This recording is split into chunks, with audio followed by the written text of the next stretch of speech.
restart the clock. The next one is, all right, Dababy. I'm a huge fan of Dababy. Dababy is from Charlotte, North Carolina. I lived in Charlotte for 6 years. It's one of my favorite cities in America. It's my fourth favorite city in America, period. I'm biased when it comes to Dababy. That's the only reason why I'm saying that. Now, Dababy's newest album has been catching a lot of flack online and in some of the reviews that have come out because people are now getting tired of Dababy rapping the same way.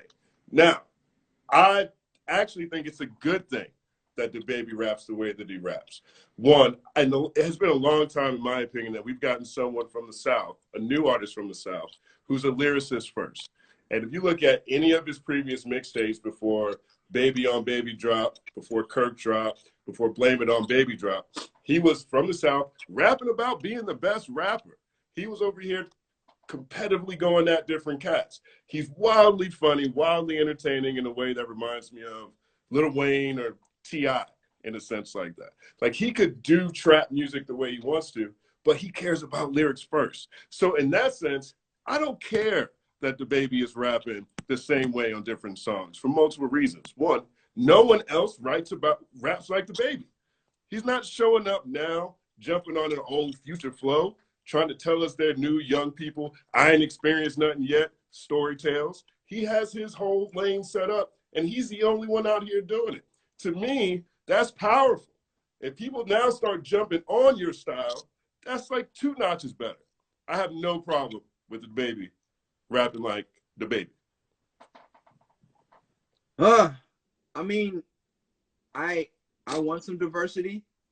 It gets hard to listen to, but it's hard for a solo artist to carry that any style for a whole album. Maybe if he had more different variant types of production, it would help. But it does get boring to me after. I just want to take all the best Baby songs from every album and make one Baby album. His style is too, it's not on purpose, but it's gimmicky almost. His style is too distinguished, that is, to have on every song. Pac rapped the same on every song, but he would go with the beat. I think maybe Baby needs different production so that it'll force him to change up the flow a little bit. His beat puts him in a certain pocket where if I took all the acapellas, I could only put them over a certain type of beat. He needs some down tempo shit. He needs some super up tempo shit, and I don't think that flow can allow him to be versatile. So some versatility with that voice and cadence, I'm cool with. I think he's a great rapper. You know what I mean? There's no doubt about it. But as a fan of his, I'm like, bro, I was so happy to hear him have songs with Future because it gives me a break. He needs to be in a group with someone, to me, at this point. If he's going to keep doing that. Or just have shorter albums.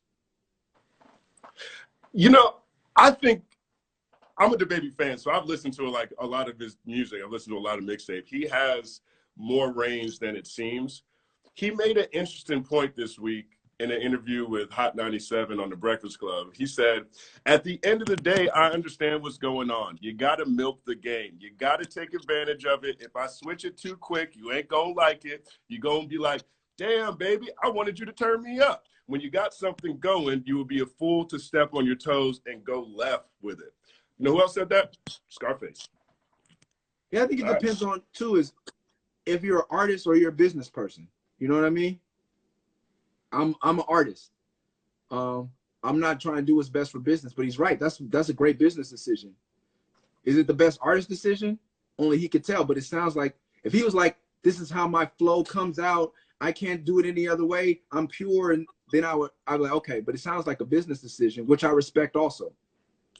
I mean, have you ever done that? Have you ever decided to just make a business decision at the expense of your art? I'm never at the expense of my art, but at the expense of my personal feelings.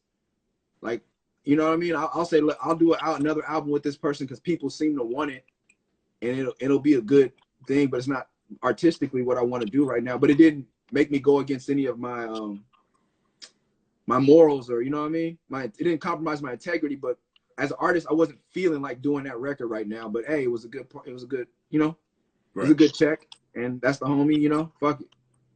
Work. 4 minutes on you. All right. Is the previous generation of rappers responsible for this generation of mumble rappers. I feel like a lot of people complain, but you can't really hold these new artists accountable because they didn't grow up on Chuck D or Brother J or scholarly rappers. There's been some intelligent rappers, but no rappers with the level of vocabulary of rappers that I had growing up on. I grew up on. They're doing the best they can with what they have. So of course, certain artists sound deep. When I listen to him, I'm like, he's never read a book. He's never, you know, he has some good ideas. He watched some YouTube conspiracy theory videos, but I could tell that this person, by their vocabulary, hasn't read a book, and they're not very articulate. So then when these mumble rappers come along, of course it was gonna devolve, you know, and I don't blame them. And I'm proud of some of what they're doing business-wise. But as much I try to hold them to a higher standard, the bar was lowered after my generation.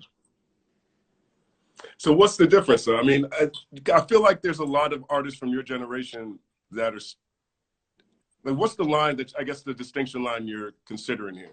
Are you looking at, you know, like a Chuck D versus, like, would you consider Tupac part of the Chuck D generation? No. Tupac grew up on Chuck D. You know what I mean? I think it's the generation after. Like, Kanye had Jesus Walks, but it wasn't really about Jesus being black. It was about a feeling. And I think a lot of rappers were conveying a feeling, a vibe, swag, and now we have a complete generation of people who are all concerned with the wave, and it's a vibe. It's a, you know what I mean? Mm-hmm. Travis Scott, I didn't get it until someone told me, bro, it's a vibe. One of the little homies, I saw the documentary and I was like, oh, it's a vibe. I get it now. Mm-hmm.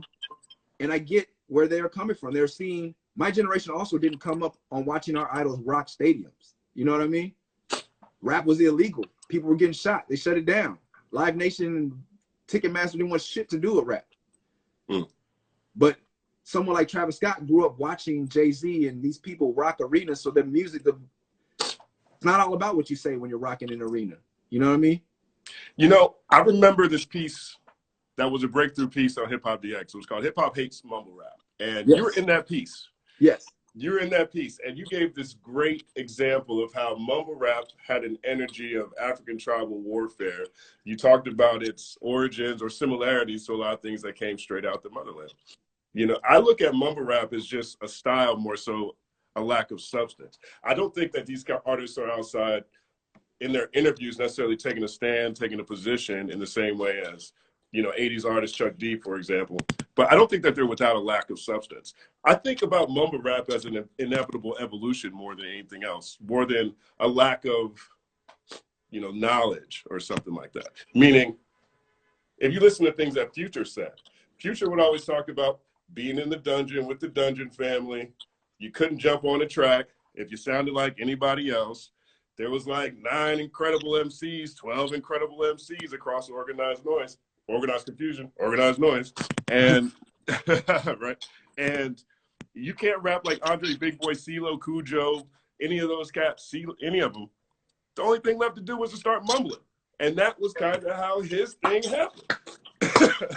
So if you're gonna have all these dynamic, complex styles forever, and you can't sound like anybody else, or you get you get slapped with being not original, I think that's kind of where you end up at a certain point. And I think a lot of artists now are becoming more complicated again because we were mumbling for so long. Yeah, I think Kendrick's going to be a huge influence. A lot of these guys, Joyner Lucas, you know, I see some names in chat. It's going to be interesting. But I don't think Future also came up with his own style. But if we take what he's saying as gospel, he was going out to the trap. Whereas you could tell Cujo and these dudes were reading Behold the Pale Horse and blah, blah, blah to balance out their music time. They were like substituting with literature, with Killer Mike, who also came out of the Dungeon Family.